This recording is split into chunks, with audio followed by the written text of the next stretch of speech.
Grazie Andrea, grazie per i ringraziamenti e per quello che fai. 250.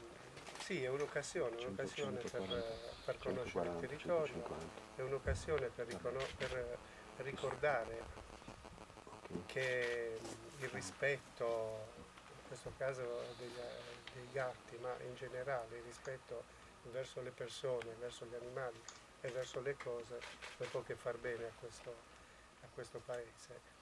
E io partirei proprio da questo dato, dal fatto che questo è un esempio di rispetto e noi su questo abbiamo anche caratterizzato la nostra azione di governo proprio sul rispetto delle persone, delle cose, delle attività e del territorio. Noi siamo molto vicini e sensibili ai temi naturalistici e faremo tesoro di questo, anche di questa attività per promuovere il territorio.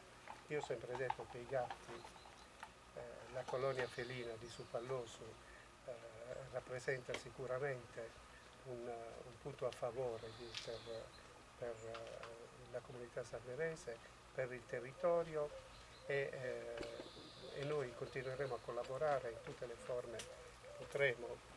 Purtroppo l'eredità che ci è stata lasciata non consente di fare quello che vorremmo fare, eccetera, però ci stiamo lavorando e sicuramente la sensibilità verso i problemi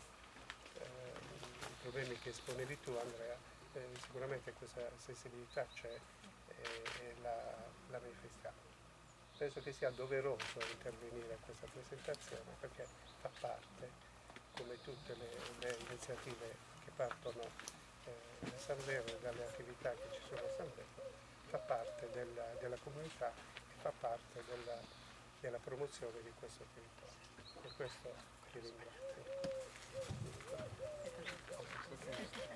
Ok, allora se qualcuno